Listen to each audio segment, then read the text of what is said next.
उस लड़की से मिली जिसके पति की हत्या उसके सामने पुलिस ने मार मार के की। जो उसने मुझे बताया, मैं यहाँ इस मंच पे दोहरा भी नहीं सकती कि क्या दृश्य उसको देखना पड़ा। और उसका 1 महीने का बच्चा, अभी भी दूध पीने वाला बच्चा है, उसके लिए कोई सहायता नहीं आई सरकार की तरफ से।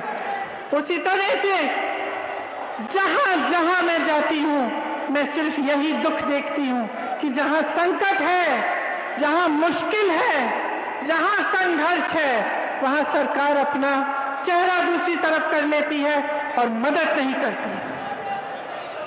आप किसान हैं, आपने अभी बताया बघेल जी से कि धान के लिए आपको कितना मिलता है। बघेल जी ने कहा कि कांग्रेस की जहां सरकार है छत्तीसगढ़ में, वहां 2500 का मिल रहा है। खाद, खेती, फसल सब बड़े बड़े उद्योगपति, खरबपतियों के हाथों में दे दी गई है। आज खाद के लिए लाइन में खड़े होकर लोग मर रहे हैं। कल मैं ललितपुर गई थी, परसों, वहां 4 लोगों के पास गई, 4 घरों के में गई मैं।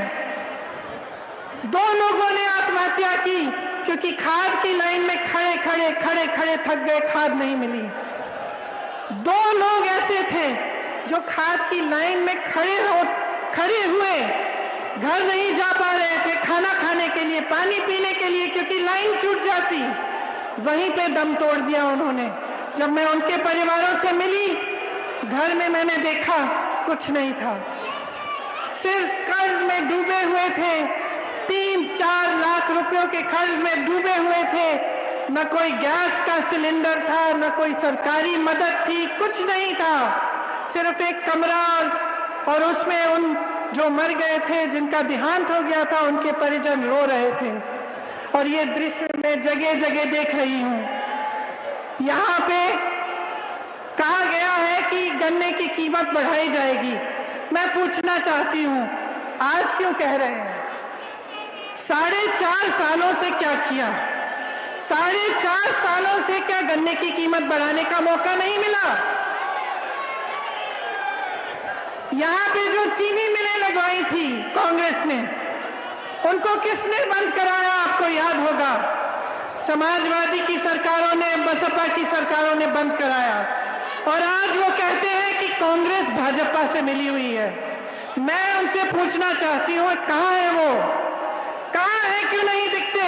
जब संघर्ष होता है, जब संकट होता है, तो क्यों नहीं आते आपके पास?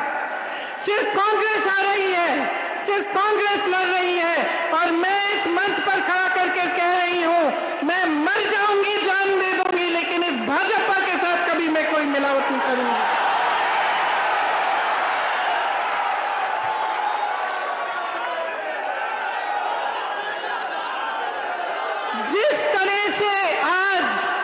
जिस तरह से आज महंगाई ने आपके जीवन खराब कर दिए हैं, जिस तरह से आप जूझ रहे हैं कि 1000 रुपए का पेट्रोल डीजल, 900 रुपए, 1000 रुपए में सिलेंडर, आप कैसे गुजारा करते हैं? मैं जानना चाहती हूं, कैसे गुजारा कर रहे हैं? जितने भी छोटे छोटे दुकानदार हैं, तमाम दुकानें बंद की गई हैं। यहां गोरखपुर में मैंने सुना कि बुलडोजर लगा रखा है।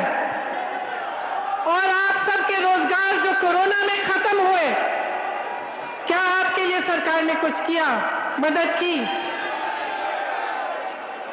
कबीरदास जी कहते थे, साईं इतना दीजिए जामे कुटुंब समाए। भाजपा का मुझे लगता है कि विचार ये है कि जनता से लूट लूट के पूंजीपतियों को दो पहुंचाए। महंगाई इतनी बढ़ाओ कि जनता त्राही त्राही चिल्लाए। आप सब जानते ही हैं कि पिछले 7 सालों में जब से केंद्र की सरकार, भाजपा की सरकार केंद्र में आई है, तब से तमाम परिवारों की आय घटी है। देश का किसान हर दिन सिर्फ 27 रुपए कमाता है और प्रधानमंत्री जी के खरबपति मित्र एक दिन में 1000 करोड़ रुपए कमाते हैं। जब आपके लोन माफी की बात होती है तो सरकार कहती है पैसा नहीं है। उनके लोन कब से माफ किए हुए हैं आप उनसे पूछिए। कांग्रेस ने रेलवे बनाए, हवाई अड्डा, सड़कें, सब कुछ आपको बना कर दिया। एक एक करके सारा बेच रहे हैं। कहते हैं कि 70 सालों में क्या किया। मैं कहती हूं कि 70 साल की मेहनत इन्होंने 7 सालों में गवा दी है।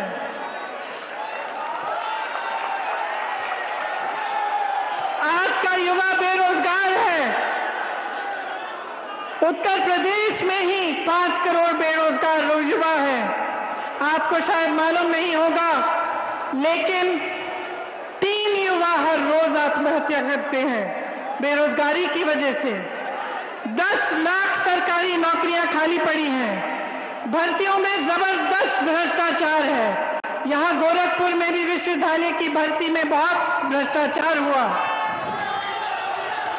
सुनिए, सिद्धार्थनगर में शिक्षा मंत्री के भाई को सवर्ण गरीब का प्रमाण पत्र मिला है ताकि उसको नौकरी मिले, लेकिन जो गरीब है उसको कोई ऐसा प्रमाण पत्र नहीं मिल रहा है, उसके लिए नौकरी नहीं है। आपने देखा है कि हर जगह अपराधियों का तांडव है। इसके साथ साथ जो रक्षक है वो भक्षक बन गया है। आज पुलिस ने जनता को बहुत प्रताड़ित किया हुआ है। ना अपराधी काबू में आ रहे हैं, ना पुलिस काबू में आ रही है। कल अमित शाह जी का मैं एक भाषण देख रही थी। गृह मंत्री हैं, वो कह रहे थे कि अब उत्तर प्रदेश में अपराधियों को ढूंढना पड़ता है तो दूरबीन की जरूरत पड़ती है।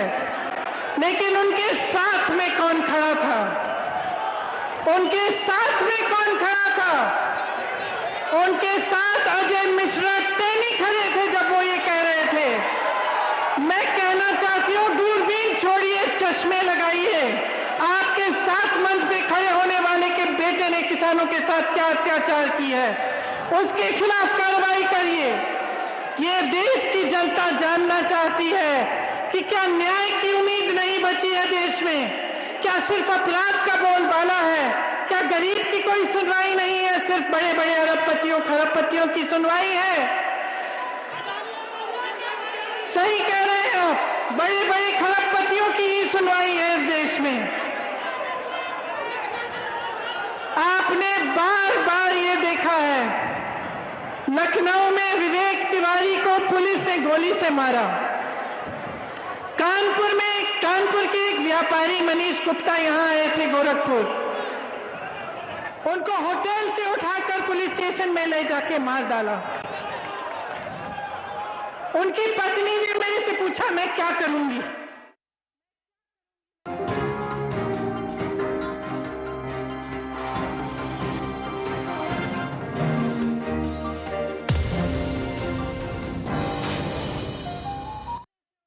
पिता, वो बात मैं आपको सुना चुकी हूं। तो आप बताइए, जब जनता में इस तरह के संकट आते हैं और जनता को ये समझ में आ जाता है कि उसकी सुनवाई नहीं है, कि सरकार उसके लिए खड़ी नहीं हो रही है, उसकी मदद के लिए नहीं है, तो देश और प्रदेश में क्या होता है? जो आस्था नेताओं में होती है वो हिलती है, और जब वो आस्था हिलती है तब आपकी एक बहुत बड़ी जिम्मेदारी होती है कि आप प्रश्न पूछें। आप ये पूछें कि ये हमारे साथ क्यों हो रहा है। जो आपने वादे किए, जो आपने मंच पे खड़े होकर हमें बताया, उसके बारे में आप क्या कर रहे हैं। अब मेरी बहनों को देखिए, बहुत सारी मेरी बहनें यहाँ आई मेरी बातों को सुनने के लिए, किस तरह से संघर्ष करती हैं। एक महिला का जीवन संघर्ष का जीवन होता है। घर पे संघर्ष करती है, बाहर जाती है, खेती करती है, घर आकर सबके लिए खाना पकाती है, देखभाल करती है सबका। तब तमाम संघर्षों का सामना खुद करती है। महिलाओं पर जिस तरह से अत्याचार उत्तर प्रदेश में हुआ है इन 5 सालों में, वो आप मेरे से अच्छी तरह जानते हैं। उन्नाव में आपने देखा क्या हुआ। एक लड़की के साथ अपराध किया, अत्याचार किया, उसको जला दिया गया। दूसरी को के खिलाफ ऐसी साजिश की कि जब वो केस सुनने के लिए जा रही थी सड़क पे, उसका एक्सीडेंट करा दिया गया। हाथरस में आपने देखा क्या हुआ। हाथरस में ये परिस्थिति बनी कि उस महिला के परिजन उसको देख भी नहीं पाए, उसकी जब चिता जलाई गई। पुलिस प्रशासन ने उसकी चिता जला डाली। महिलाओं को अपनी लड़ाई खुद लड़नी पड़ेगी। गोरखपुर में भी जब एक लड़की ने पिता का पिटाई करते हुए वीडियो बनाया तो उसको गोली मार दी। जब एक दलित लड़की के साथ बलात्कार किया गया तो उसको सिगरेट से जलाया गया। विश्वविद्यालय की छात्रा का परिवार न्याय मांगता हुआ दर दर भटक रहा है। मैं अपनी बहनों से कहना चाहती हूं कि मैं आपके लिए लड़ूंगी, कांग्रेस पार्टी आपके लिए लड़ेगी, और मैं आपको वो शक्ति देना चाहती हूं जिसके जरिए आप खुद अपनी लड़ाई मजबूती से लड़ पाएंगी। 40% महिलाएं जब राजनीति में आएंगी तब राजनीति को बदल डालेंगी, ये मेरा दावा है। क्योंकि महिलाओं में करुणा है, महिलाएं बहुत समझदार होती हैं, लड़ने की क्षमता होती है महिला में, और जितने अत्याचार महिलाओं के साथ हो रहे हैं उनका सामना हम ऐसे करेंगे। जब हम राजनीति में और महिलाएं आएंगी तब हम सामना करेंगे, क्योंकि जब महिला को परेशान किया जाएगा वो हमारे पास आएगी, महिलाओं के पास आएगी, तो हमने वो संवेदना भी होगी और वो शक्ति भी होगी कि हम उसकी मदद कर पाए।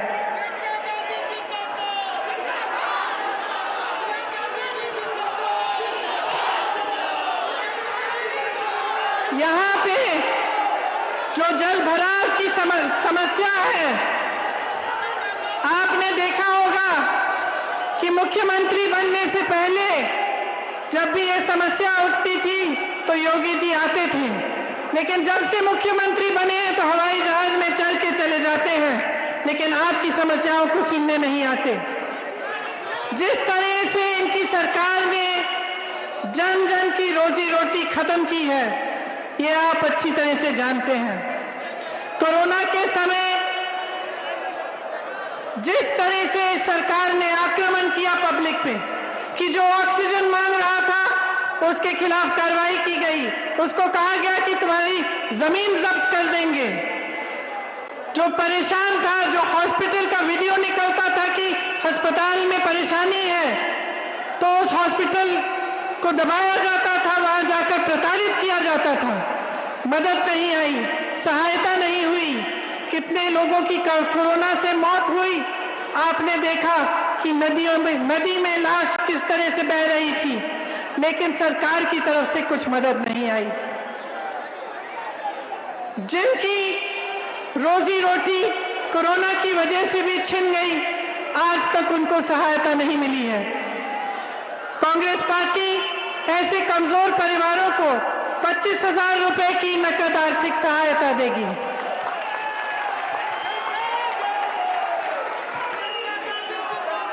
गोरखपुर में मैं जानती हूं कि स्वास्थ्य की जो सुविधाएं हैं वे बुरी स्थिति में हैं। अब चुनाव आ रहा है तो सुनने में आ रहा है कि एम्स खोला जा रहा है और तमाम ऐसी घोषणाएं हो रही हैं, लेकिन जब 5 सालों से ये सब काम नहीं किए गए तो आप क्या उम्मीद कर सकते हैं कि अब किए जाएंगे।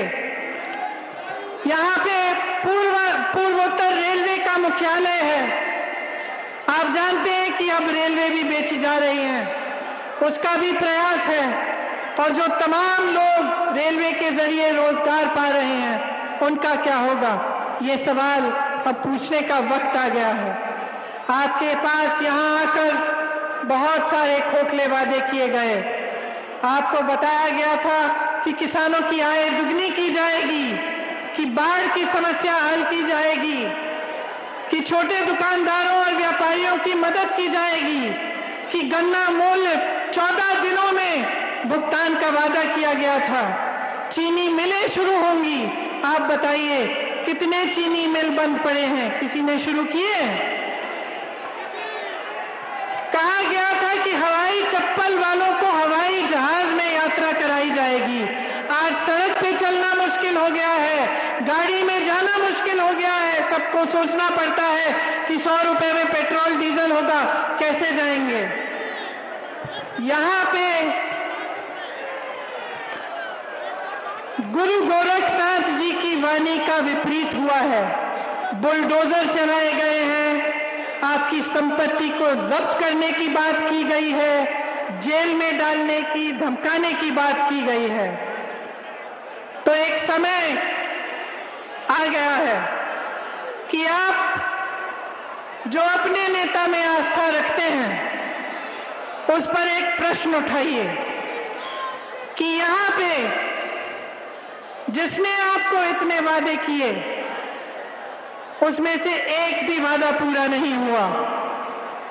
तो ये समय आ गया है कि अब प्रदेश में, पूर्वांचल में बदलाव आना चाहिए। अगर आप जागरूक नहीं बनेंगे, अगर आप प्रश्न नहीं उठाएंगे, तो उत्तर प्रदेश इस खाई में से नहीं निकल पाएगी। सच्चाई ये है कि धर्म और जाति के नाम पर आपकी भावनाओं और आपकी आस्था के साथ खिलवाड़ किया गया है। ये सच्चाई है। इस सच्चाई को पहचानिए। इस सच्चाई को पहचानिए कि एक नेता का सबसे बड़ा धर्म सेवा होता है। आज सरदार पटेल जैसे नेता जी का जन्म दिवस है और इंदिरा जी जैसी नेता की शहादत का दिवस है। इंदिरा जी ने आपको दिखाया, उनके लिए देश के ऊपर कुछ नहीं था। उन्होंने इस आस्था के लिए, जो आस्था आपने उनमें रखी थी, इस आस्था के लिए अपना जीवन दिया। वो कभी पीछे नहीं हटी। उनको मालूम था कि उनकी हत्या होने वाली थी। आज के दिन जब मेरे भाई और मैं स्कूल जा रहे थे, रोज जाने से पहले हम अपनी दादी जी से मिलने जाते थे। आज ही के दिन उन्होंने मेरे भाई से कहा कि बेटा, अगर मुझे कुछ हो जाएगा तो रोना मत। उनको मालूम था कि उनकी हत्या हो सकती थी, फिर भी वो कभी पीछे नहीं हटी। उनके लिए आपकी आस्था से बढ़कर इस देश, इस दुनिया में कुछ नहीं था। आपकी आस्था थी और उनके दिल में अपने देश के प्रति आस्था थी। और अगर आज मैं आपके सामने खड़ी हूं तो ये उन्हीं की सीख है। मैं भी आपकी आस्था कभी नहीं तोड़ सकती। इसीलिए जो बातें मैं अभी आपके सामने रखना चाह रही हूं, जो कांग्रेस पार्टी की प्रतिज्ञाएं हैं, मैं उसी आस्था से रखना चाहती हूं। मैं कहना चाहती हूं कि जो प्रतिज्ञाएं हैं वो पूरी होंगी, नहीं तो मैं यहां इस मंच से आपके सामने नहीं कहूंगी कि अगर हमारी सरकार आएगी तो मछली पालन को कृषि का दर्जा दिया जाएगा। जो सुविधाएं और छूट कृषि के लिए हैं, मछली पालन में वो सब लागू होंगी। बालू खनन और मछली पालन में निषाद समाज को अपना अधिकार वापस दिया जाएगा। गुरु मछेंद्रनाथ विश्वविद्यालय को यहां पे हम स्थापित करेंगे। किसानों के लिए मैं कहना चाहती हूं कि हमारी ये प्रतिज्ञा है कि हम आपका पूरा कर्जा माफ करेंगे।